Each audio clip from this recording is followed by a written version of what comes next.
반갑습니다. 우리 옆에 분들과 인사 나눌까요? 잘 오셨습니다. 축복합니다. 사랑해요. 반가워요. 한 주간 제 자칭 7가이라고 한번 해보면서 살아봤는데 이게 쉽지가 않더라고요. 7가이는 아무나 하는 것이 아니라 하나님의 특별한 은혜가 있어야 되는 것 같습니다.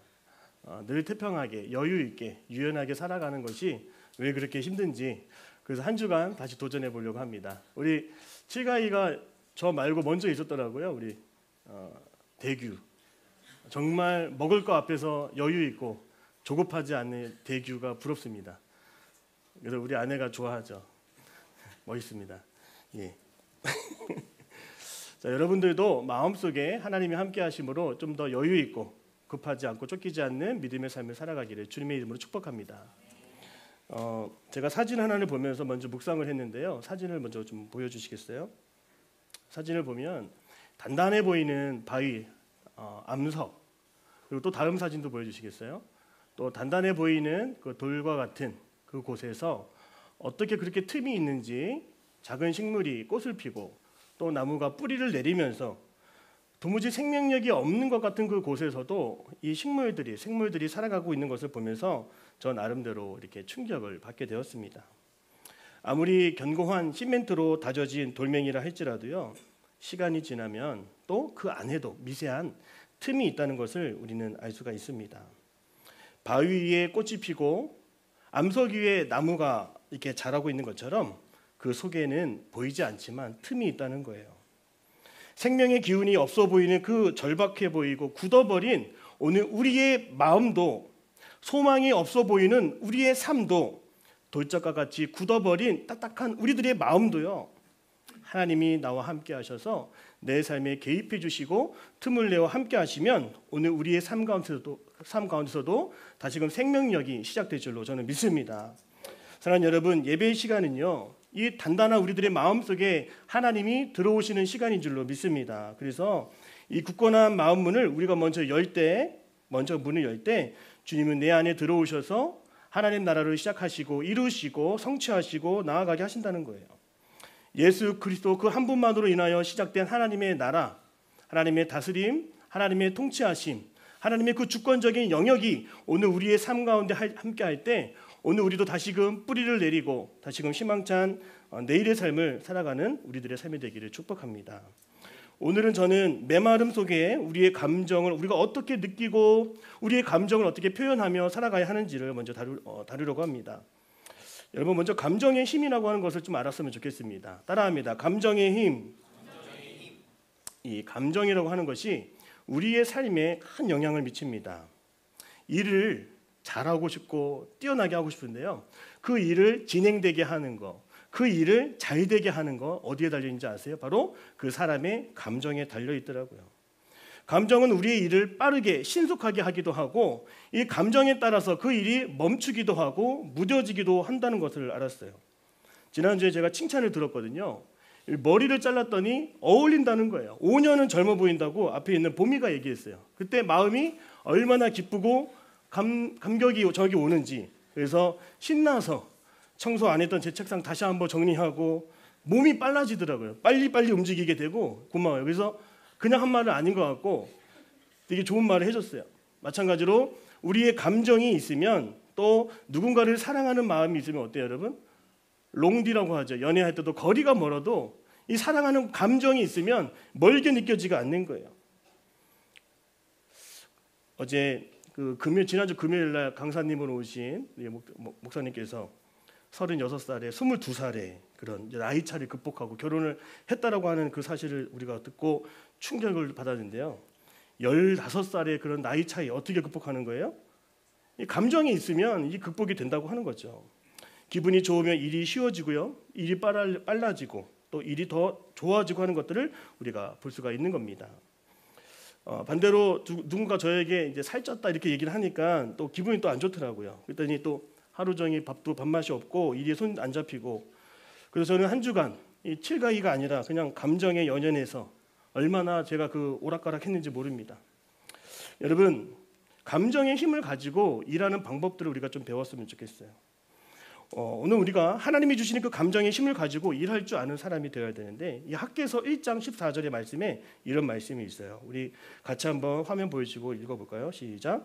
여호와께서 유다 총독 스룹바벨의 마음과 여호사닥의 아들 대제사장 여호수아의 마음과 모든 백성의 마음을 감동시키심에 그들이 와서 만군의 여호와를 공사를 하였더니. 이 학개 선지자가 그 마음속에 계속 미루고 있던 것이 바로 성전 공사였습니다. 그런데 이 하나님께서 이 학개 선지자와 그 많은 사람들의 마음에 뭘 주셨어요? 감동을 주시니까, 기쁨을 주시니까, 자원하는 마음을 주시니까 그 미루었던 성전 공사가 하루 만에 진행되고 시작된다는 것을 우리가 알 수가 있는 것입니다. 저는 여러분들이 하나님께 구할 것 중에 하나가 바로 하나님이 주시는 그 기쁨의 마음, 감정, 또 즐거움의 마음, 그 감정을 우리가 하나님께 구했으면 좋겠어요. 뭔가 더디고 진행되지 않고 이루어지지 않는 일이 있다면 하나님께 그런 마음을 달라고 기도할 수 있기를 바랍니다. 하나님은 언제든지 우리의 마음속에 감동을 일으키시는 분이세요. 새로운 일을 이루어 주시는 분이심을 믿으시기를 바랍니다. 그래서 하나님께 이렇게 기도했으면 좋겠어요. 하나님, 제 삶 속에 어떤 원인과 이유는 보이지 않지만 내 마음속에 기쁨을 허락하여 주시고 그 힘을 가지고 맡겨진 일 끝까지 잘할 수 있도록 주님 도와주시옵소서. 여러분, 물건 처음 사면 어때요? 핸드폰 처음 사면 어때요? 흥분되고 재미있고 그렇죠. 근데 일주일도 안 돼서 옛날 것처럼 한 것처럼 되어버리는 게 우리들의 그 식어버린 마음입니다. 하나님께 새 마음을 구하시고 이왕이면 기쁘고 감사하는 마음을 구하셔서 하나님이 주시는 일들을 믿음으로 끝까지 해낼 수 있는 우리 모두가 되시기를 주님의 이름으로 축복합니다. 이러한 감정은요, 누가 주시는 것일까요? 따라합니다. 하나님께서 감정을 주십니다. 우리를 지으실 때 우리는 지와 정과 의, 지정의의 인격체로 우리를 지으셨어요. 지성을 주셨기 때문에 우리는 생각할 줄 아는 거죠. 감정을 주셨기 때문에 우리는 사람을 만나거나 어떤 일을 겪으면 마음속에 감정을 느끼게 돼 있어요. 연민의 감정을 느끼게 돼 있어요. 불쌍하게 바라보게 되는 마음들을 우리에게 주셨어요. 그리고 의지를 주셔서 생각뿐 아니라 감정뿐 아니라 그 일을 행하고 실천하며 나아갈 수 있도록 우리를 지으셨다고 하는 것이죠. 그래서 우리는 감정을 구하고 그 감정의 힘으로 하나님의 일을 잘 감당하게 해달라고 늘 기도하는 삶을 우리가 살아야 되는 거예요. 그런데 이 감정이 좋은 것만 있는 건 아니죠. 때로는 분노도 있습니다. 슬픔도 있습니다. 혹시 여러분 오늘 이 자리에 나오지 못한 청년 한 명이 있어서 마음이 분하고 어렵고 슬픈 마음이 있는 청년이 있습니까? 우리 회개를 이루어 가실 때에 하나님은 늘 안타까운 마음도 주시고요, 죄 앞에서 두려워하는 마음도 하나님이 주시는 거예요. 이러한 신앙생활 속에서 따라합니다. 감정은 신앙이 자라게 하는, 발음을 잘해주세요. 비료와 같습니다. 비료. 식물이 잘 자라게 하는데 비료가 필요하잖아요. 촉진제와 같습니다. 이 감정이 전부는 아니지만 우리의 신앙이 더 열정적으로 하나님 앞에 나아가기 위해서는 하나님이 감정을 주셔야 되는 거예요. 자, 또 이 감정은요, 공동체를 아름답게 세우는데 너무나 중요합니다. 우리 순장님들 계시지만 성경 이 말씀을 꼭 찾아봤으면 좋겠어요. 로마서 12장 15절에 뭐라고 나와 있냐면 따라합니다. 함께 우는 자와 함께 울고 기뻐하는 자와 함께 기뻐하라. 이 감정을요 잘 사용해야 되는 거예요. 공동체를 위해서, 또 내 신앙을 위해서도 하나님이 나에게 주신 예수 그리스도의 은혜와 사랑에 감격하는 그 기쁨, 그 은혜를 구하시고 또 찬양과 감사로 하나님께 뛰어가고자 하는 그 어린아이 같은 마음을 여러분 구하셔야 돼요. 그때 여러분의 신앙 성장이 이루어지게 된다는 것이죠. 그러므로 늘 그 마음을 구하여 기도할 때 우리의 은혜에 대한 감격이 회복되고 우리 식어버린 우리 메마른 마음들이 다시 회복될 줄로 믿습니다. 저는 그래서 오늘 두 가지를 얘기하고 싶어요. 첫 번째는 뭐냐면, 잘 따라합니다. 잘 느끼는 사람이 되자. 잘 느끼는 사람이 되자. 오늘 말씀 같이 한번 읽어볼까요? 오늘 1절, 2절, 3절인데요. 같이 한번 읽어보겠습니다. 시작. 예수께서 다시 회당에 들어가시니 마른 사람이 거기 있는지라. 사람들이 예수를 고발하려 하여 안식일에 그 사람을 고치시는가 주시하고 있거든. 그래서 손 마른 사람에게 일어나라. 아멘. 이 예수님 당시에는요 어떤 상황이냐면 이 감정의 저수지가 다 메말라 버린 상황이에요. 그 손 마른 사람, 그 병의 일종이거든요. 손에 핏기가 없고 손에 주름이 지고 힘이 빠지는 그런 환자가 있었다고 하는 것이죠. 그런데 그날이 무슨 날이에요? 따라합니다. 안식일.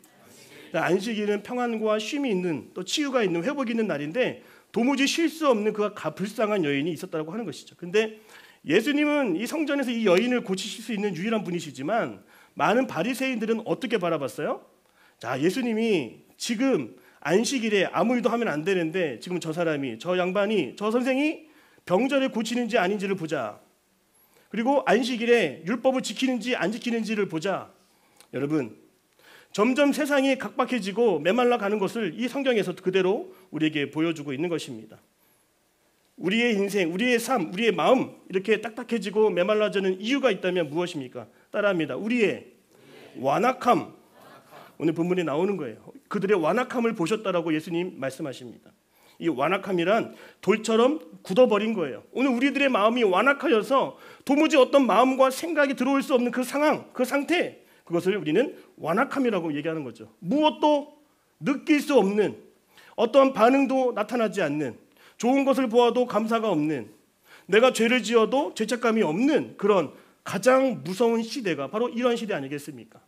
오늘 나는 이 메마름의 시대를 어떻게 느끼고 반응하고 있습니까? 오늘 본문의 말씀을 보니까 그 바리새인들이요, 왜 그렇게 딱딱해지는지를 봤어요. 오늘 여러분들이 왜 딱딱해졌는지를 보십시오. 오늘 바리새인들은 뭐가 넘쳤어요?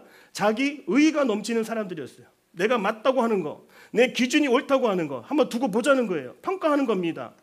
서로 비교하고 경쟁하고 어떻게 그 사람이 일 처리를 하는지 매 눈으로 바라보는 거예요. 사랑이 없는 거예요. 딱딱합니다. 스스로 옳다고 믿기에 어떠한 일이 나타나도 감동이 없습니다. 어떤 일을 겪어도 감사가 없습니다. 은혜를 경험하지 못하는 것입니다. 느끼지 못하기 때문에. 그래서 저는 이 느끼지 못하는 것이 이 세상의 가장 큰 죄다 이렇게 저는 느껴지더라고요. 누가 죽어가고 있어요. 그러나 느끼지 못하는 거예요. 저 사람 살려야겠다. 도와줘야겠다. 누가 길을 잃고 어떤 할머니가 막 우왕좌왕. 근데 지나가면서도 그냥 지나가는 거예요. 우리도 느끼지 못하는 거예요. 그런 시대를 지금 살아가고 있지 않습니까? 여전히 우리의 자아가 죽지 않고 내 의로 교만함으로 살아가고 있기 때문에 하나님이 주신 그 감각들을 우리는 원초적으로 다 잃어버리고 지금 살아가고 있다고 하는 것이죠. 감정이 메말라가고 있는 거예요. 이 감정이 메마른 사람의 대명사가 바로 바로왕 아니겠습니까? 애굽 땅에 이스라엘 백성들이 출애굽할 때 무려 10가지의 재앙을 그 땅에 내리셨죠. 피, 개구리, 이파리, 악취, 독종, 우박 모든 재앙들이 내려올 때도 이 애굽의 왕 바로는요 꼼짝하지 않았습니다. 얼마나 완악한 겁니까? 동료들이 죽어가고 백성들이 죽어가고 피 지린내가 나도 아무런 움직임이 없는 거예요. 그래서 이 출애굽기 7장 13절 22절 8장 15절을 보면 완악하다 이렇게 얘기하는 것입니다. 오늘 여러분은 완악한 인생을 지금 살아가고 있습니까? 하나님의 은혜를 구할 때에 하나님 내 마음속에 은혜의 단비를 내려주시고 촉촉하게 내 마음의 옥토같이 변화될 수 있도록 하나님 함께하여 주옵소서. 여러분 기도할 수 있기를 주님의 이름으로 축복합니다. 정여울 작가가 쓴 감수성 수업이라는 책이 있어요. 여기에는 왜 사람들이 지금 오늘날 왜 느끼지 못할까? 왜 아무런 반응이 없을까? 이거에 대해서 좀 냉철하게 분석을 한 글이 있습니다. 많은 사람들이 사람을 대할 때 그 사람을 어떻게 대하냐 이 작가가 얘기하냐면 사람, 나, 너, 나와 너의 관계가 아니라 I, you가 아니라 I, it. 다 같이 한번 따라 보겠습니다. it. 그것, 대상으로 사람을 본다는 거예요. 객체로 본다는 겁니다.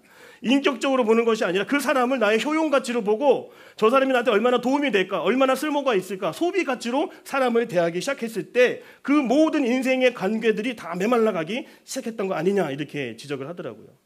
여러분 바리새인이 바로 그 대상을 불쌍한 여인을 어떻게 본 거예요? 이스로 본 거죠. 메말라가는 인생을 우리는 볼 수 있는 것입니다. 자, 그러면 이 메마른 감정이요 어떻게 다시 뜨거워질 수 있고 이 메마른 감정이 어떻게 다시 회복될 수 있습니까, 여러분? 여러분, 우리가 하나님 없이 살 수 없는 그 매 순간 그 느끼는 감정 어떻게 회복할 수 있어요? 내 죄에 대해서 깊이 통곡하며 눈물을 흘린 적이 여러분 있습니까? 아직 주님을 믿지 못하는 사람을 보면서 정말 안타까운 마음으로 여러분 기도한 적이 있으세요? 근데 예수님은요 이런 말씀하셨어요. 마태복음 5장에 심령이 가난한 자, 그 마음이 깨진 자라고 얘기하는 거예요. 마음이 파산한 자, 그리고 애통하는 자, 온유한 자는 뭐가 있대요? 따라합니다. 복이 있습니다. 그 말씀을 잠깐 한번 읽어볼 건데요. 마태복음 5장 3절입니다. 하면 준비됐으면 같이 읽겠습니다. 시작. 심령이 가난한 자는 4절 시작. 애통하는 자는 5절 시작. 온유한 자는 복이 있나니. 사랑하는 여러분, 우리가 정말로 이 세상에 대해서 하나님의 은혜에 대해서 갈급하고 간절한 마음을 가진 그런 마음이 우리에게 정말로 필요한 줄 믿습니다. 그리고 애통하는 마음, 고통과 슬퍼하는 마음, 죄에 대해서 정말 내가 안타까워하는 마음들이 우리에게 다시 회복되어지고 다시 살아나야 될 줄로 믿습니다. 그리고 온유한 마음, 모든 것을 다 품을 수 있는 사람들에게 하나님은 땅을 기업으로 다 주신다고 하셨잖아요. 오늘 본문의 말씀을 보면 정말 안타까운 것은 무엇입니까, 여러분? 안식일에 여전히 말라 있는 것입니다. 안식일에 여전히 병 고치지 못한 여인이 있었다라고 하는 것입니다. 오늘 우리도 안식일입니다. 사랑하는 여러분, 오늘 우리가 하나님 앞에 느껴야 되는 그 감각이 회복되는 날이 우리의 안식일임을 믿으시기를 바랍니다. 내 연약함을 느끼십시오. 나의 부족함을 느끼십시오. 그리고 나를 부르시고 나를 사랑하시는 하나님의 은혜를 마음껏 누리고 느끼고 그리고 믿음으로 바라볼 수 있는 목마른 사람이 되기를 원하는 그런 간절한 마음이 오늘 우리 가운데 있기를 주님의 이름으로 축복합니다. 그래서 하나님의 나라를 알아가는 건 절대로 머리로는 알 수가 없는 거예요. 몸과 마음과 감각으로 또 영으로 느끼는 그런 경험들이 오늘 우리 가운데 정말 필요하다고 하는 것이죠. 예배 가운데, 찬양 가운데, 임마누엘의 성가 가운데 여러분 느끼셨습니까? 하나님이 함께하고 계심을 느끼셨습니까? 찬양을 통해서 내 영이 춤추고 회복되어지는 것을 느끼고 계십니까? 말씀을 통해서 내 영이 더 주님께 가까이 나가고 있음을 여러분 느끼고 계십니까? 하나님이 주시는 그 평안을 더 누리게 해달라고, 하나님이 주시는 그 안정감을 더 누리게 해달라고, 하나님이 주시는 그 소망을 더 느끼며 구하며 살아가게 해달라고 여러분 기도할 수 있기를 주님의 이름으로 축복합니다. 그래서 이 안식일을 누리기 위해서는 진짜 안식일은 어떻게 누리는 것인가? 일단 가만히 있어야 돼요. 그리고 하나님이 이루시고 도우시고 지키시고 보호하시고 함께 하시는 것을 마음속으로 기도하며 느낄 수 있을 때 그 안에서 진정한 안식이 일어나게 된다는 것입니다. 그리고 구약 성경을 보니까 잘 느끼던 사람 중에 한 명이 바로 요셉이더라고요. 제가 요셉에 대한 말씀을 묵상하면서 요셉은 잘 느끼는 사람이구나. 요셉은요, 우리가 요셉에 대한 말씀을 보면 이런 말이 나와 있어요. 하나님 앞에서, 따라합니다. 하나님 앞에서. 유명한 말이죠. 코람데오. 하나님 앞에서. 여러분 뭐예요? 하나님이 늘 앞에 계신 것처럼 느껴지는 거예요. 하나님이 늘 내 곁에 계신 것처럼 느껴지는 것입니다. 혼자 있어도 하나님이 지금 나를 보고 계시는 것처럼 느껴지는 인생, 절대로 죄를 지을 수가 없고 유혹에 넘어갈 수도 없고 사망 권세에 다스림 받을 수가 없다라고 하는 것이죠. 여러분 오늘 이 시간 또 교회 밖을 나가서 여러분의 일상생활 속에서도 그 하나님을 느끼시기를 주님의 이름으로 축복합니다. 이 요셉은 감수성을 가진 사람이었어요. 요셉은 타인의 감정을 읽는 능력을 가졌습니다. 여러분 순모임 할 때 순장님들은 감정을 읽어낼 줄 알아야 됩니다. 불편해 보이는구나, 낯설어 하는구나, 힘들어 하는구나, 뭔가 고민이 있어 보이는구나. 술 맡은 관원장과 떡 같은 관원장이 이 요셉이 있는 감옥에 들어올 때 요셉은요 떡 맡은 관원장의 표정을 읽었어요. 성경에 그의 안색을 보고 그가 수심이 가득한 것을 보았다라고 성경에 나와 있죠. 왜 그렇게 슬퍼하는지, 왜 그렇게 어려워하는지, 왜 그렇게 안타까워하는지, 어떤 문제가 있는지를 들여다 봤다라고 하는 것입니다. 이것이 바로 하나님이 함께 하시는 은혜의 사람이라고 하는 것이에요. 여러분 이렇게 될 때 하나님의 나라가 어떻게 되는 거예요? 하나님의 나라를 내가 느끼지 못하고 경험하지 못하면 그저 그 방 안에서만, 그 틀 안에서만 내가 신앙생활을 하게 돼 있어요. 그러나 하나님이 지금도 나와 함께 하셔서 나와 그 사람, 나와 그 공동체 속에서도 일하심을 내가 보고 느끼고 경험하는 사람은요 어디를 가든지 하나님의 나라를 경험하며 누리며 살아갈 수 있는 사람이 된다고 하는 것입니다. 그래서 이 요셉이 창세기 50장 20절에 이렇게 얘기하는 걸 보세요.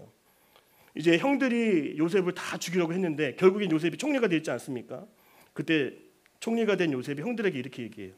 당신들은 나를 해하려 하였으나 하나님은 그것을 선으로 바꾸셨도다.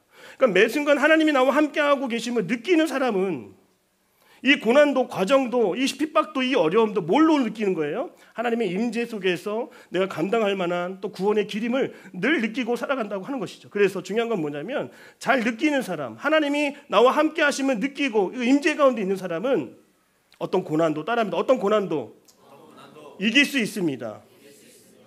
창세기 47장 5절과 7절에 보면 당신들이 나를 이곳에 팔았다고 해서 근심하지 마소서, 한탄하지 마소서. 하나님의 생명을 구원하시려고 나를 당신들보다 먼저 보내셨습니다 라고 이렇게 해석을 해내는 거예요. 여러분, 우리의 삶 속에서 늘 하나님이 함께 하시고 계획하시고 이루시고 그 모든 하나님의 능력을 내가 늘 경험하고 살아갈 때 우리 세상을 바라보는, 내 고난을 해석할 수 있는 시각이 완전히 달라지게 된다고 하는 것이죠. 잘 느끼는 자가 잘 견디는 자예요. 잘 느끼는 자가 이기는 자인 줄 믿으시기를 바랍니다. 그 하나님의 임재를 느낄 때, 그 함께 하심을 느낄 때 거기에 따라합니다. 거기에 구원이 임합니다. 요셉은 이 감수성을 통해 상대방의 마음을 이해하려고 하는 그 처지를 알고 이해했어요. 우리도 이 감수성을 가져야 되는 이유는 더 큰 하나님의 계획이 지금 우리를 통해 이루어가고 있으면 우리가 보고 듣고 생각하며 느끼고 감정적으로 바라보고 살아가야 하기 때문인 것이죠. 이 감수성이요, 개발될 수 있는 건 아십니까? 먼저는 기도하십시오. 하나님, 제가 느끼지 못하고 있습니다. 제가 불편함만 느끼고 어려움만 느낄 줄 알지 다른 사람이 겪는 어려움과 고난을 내가 받아들이지 못하고 공감하지 못할 때가 많습니다. 여러분, 그런데 반복적으로 그 사람이 겪는 어려움이 무엇인지 들여다보고 잘 듣고 관찰하고 이때 우리들의 마음속에서 헤아려 보는 마음들이 생길 수 있다고 하는 것입니다. 그리고 감사의 길을 좀 써보십시오. 매 순간 아무것도 아닌 것 같은데 그냥 감사하다고 여기고 받아들이고 그 삶에 하나님께서 하나님의 뜻을 우리에게 보여주실 것입니다. 프랑스어 가운데 가장 아름다운 단어로 선정된 단어가 하나가 있는데 그 단어가 뭐냐면 따라합니다. 에파누이스망, 이 불어입니다. 에파누이스망. 참 발음하기 어려운 단어, 불어. 에파누이스망. 이건 무슨 뜻이냐면 행복으로 충만해진 그런 자아의 느낌, 내 마음속에 행복감으로 충만해진 느낌, 궁극의 기쁨에 사로잡혀 그 상태에 머물고 싶은 느낌, 눈부신 희열의 상태, 이것을 뭐라고요? 에파누이스망이라고 하는 거예요. 여기서 말하는 이 단어의 뜻이 있어요. 뭐냐면 개화, 꽃이 피어나는 것처럼 꽃이 넉넉한 습기를 머금고 충분한 햇빛을 받아 만개하는 일, 그것이 에파누이스망이라고 하는 것이죠. 여러분, 오늘 안식일 예배하는 가운데 우리의 영혼이 다시금 피어나는 느낌, 하나님이 나와 함께 하시면 내 자아가, 내 자아 정체감이 다시금 회복되는 그 자아감을 갖는 거, 바로 그것이 완벽한 회복이 됨을 여러분 꼭 믿으시기를 바랍니다. 물고기가 드디어 물을 만나는 순간, 미운 오리 새끼가 다 자라서 백조가 된 자신의 모습을 바라보는 그 순간이래요. 이 글을 찾아낸 작가가 그렇게 얘기합니다. 내가 무엇을 해야 되는지를 깨달은 그 순간, 에파누이스망. 이제 내가 진정한 만족감을 느끼는 그 순간, 에파누이스망. 여러분, 그것이 진정 내가 하나님 안에서 누릴 수 있는, 느낄 수 있는 최고의 만족감 아닐까요? 성경 속에 하나님의 임재를 잘 느꼈던 사람 중에 한 명이 바로 또 다윗이에요. 따라합니다. 여호와는 나의 목자시니 내가 부족함이 없으리로다. 여러분, 이건 정말 최고의 그런 하나님의 은혜 아닙니까? 무엇을 하지 않아도요, 가지지 않아도요, 아직 어린 그 다윗이 목동일 때에도 뭘 느꼈습니까? 하나님이 나와 함께 하실 때 그 하나님이 주시는 충만한 은혜 가운데 하나님, 저 부족한 거 없어요. 하나님, 저 만족합니다. 감사합니다. 이거를 느꼈다라고 하는 거죠. 최고의 자아감을 경험했다라고 하는 것이죠. 에파누이스망인 것 같아요. 사랑하는 청년 여러분, 주님이 주시는 안정감, 평안함, 행복감을 누릴 수 있기를 주님의 이름으로 축복합니다. 두 번째 따라합니다. 감정 표현을 잘하는 사람이 되자. 4절, 5절, 6절입니다. 우리 같이 읽겠습니다. 시작. 그들에게 이르시되 악을 행하는 것, 생명을 구하는 것과 죽이는 것, 그들의 마음이 완악함을 탄식하사 노하심으로 그들을 둘러보시고 그 사람에게 이르시되 그 손이 회복되었더라. 바리새인들이 나가서 고 헤롯 왕과 함께 예수를 죽일까? 아멘.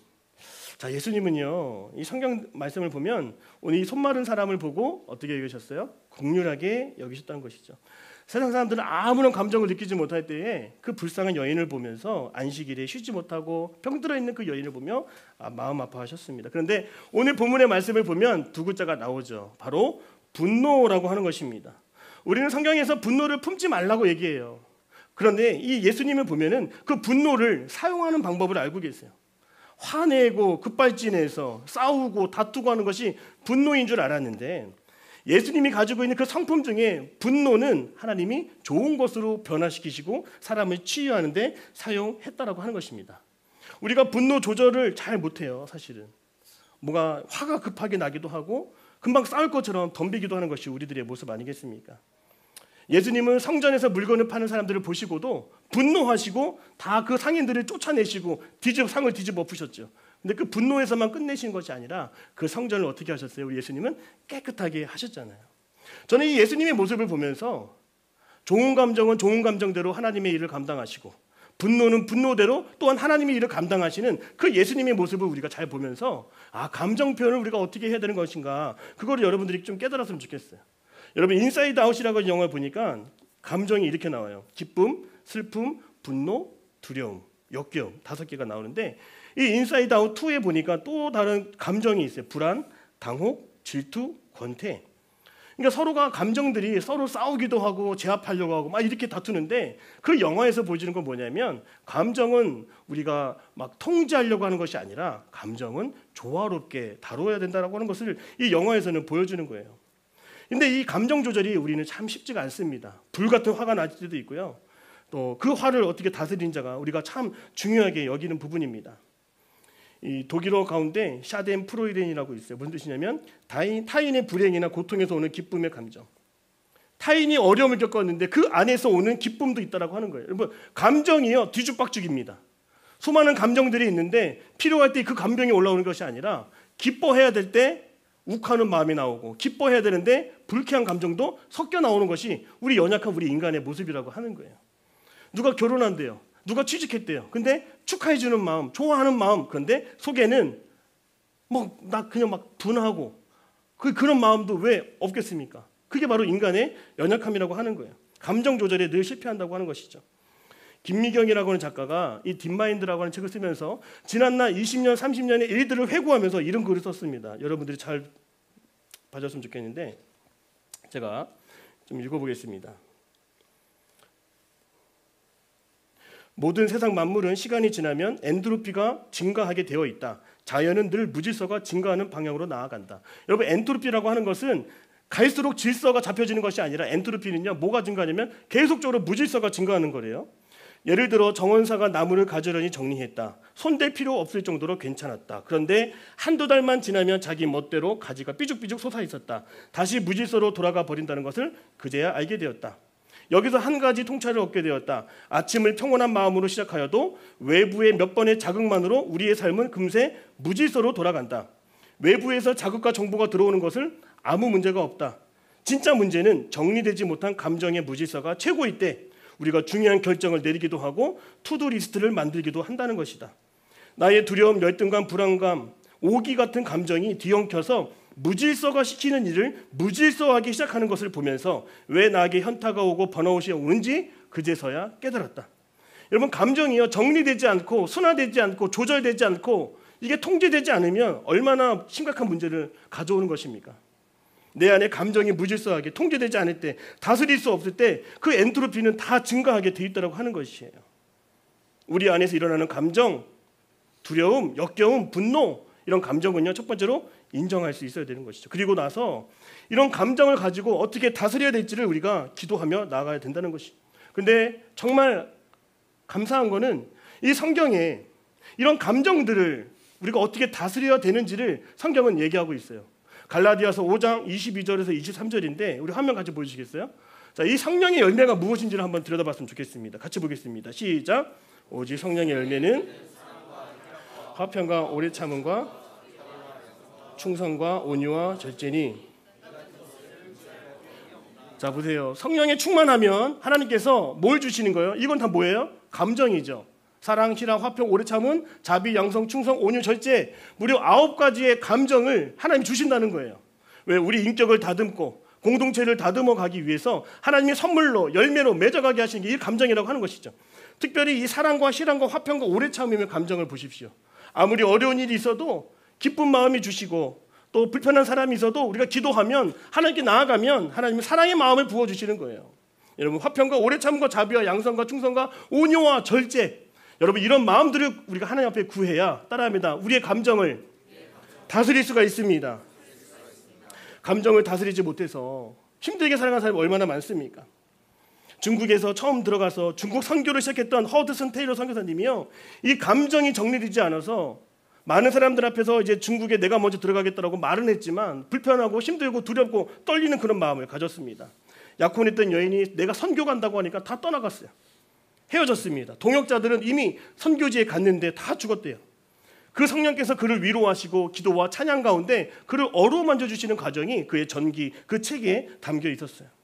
그는 선교를 앞두고 두려움이 있었어요. 그러나 하나님께서 기도할 때 성령께서 그의 마음을 어루만져 주셔서 사랑과 실학과 화평과 오래 참음과 자비와 양선과 온유와 절제와 충성, 모든 열매를 그에게 주심으로 그가 편안하게, 돈이 없어도 편안하게, 다들 아들, 딸 데려가지 말라고 했는데 편안하게 아들, 딸 데려가고 하나님 입히실 것이고 하나님이 먹이실 것인데, 여러분 감정이 통제되고 다스림 받을 수 있는 사람은 그 사람이야말로 하나님의 일을 멋지게 더 감당할 수 있다고 하는 것, 여러분 꼭 기억할 수 있기를 바랍니다. 우리의 감정을 주님 앞에 내어 맡길 수 있기를 바라요. 하나님 우리의 감정을 치유해 주시고 또 하나님이 원하시는 마음으로 새롭게 빚어가심을 믿음으로 고백할 수 있기를 주님의 이름으로 축복합니다. 여러분, 우리가 감정 표현을 잘 못해서 서투르기도 하고 어설프기도 하고 괜히 나 때문에, 우리 때문에 어려움 겪는 일이 발생하지 않도록 나와 공동체를 위해서 하나님 앞에 늘 기도해서 새 마음을 구하고 또 다스림 받는 우리 모두 하나님의 그 하나님의 나라를 살아가는 청년들이 되시기를 주님의 이름으로 축복합니다. 우리 기도하겠습니다. 하나님, 내 감정을 주님께 맡깁니다. 성령께서 내 마음을 다스려 주시옵소서. 기쁨과 슬픔과 분노와 두려움까지도 주님께 맡깁니다. 감정을 통해 하나님을 더 깊이 경험하게 하여 주시옵소서. 또한 이 감정을 억누르거나 휘둘리지 않도록 도와주시고 성령의 열매로 그 감정을 건강하게 다스리며 승리하는 인생이 될 수 있도록 인도하여 주옵소서. 살아계신 예수님의 이름으로 기도드립니다.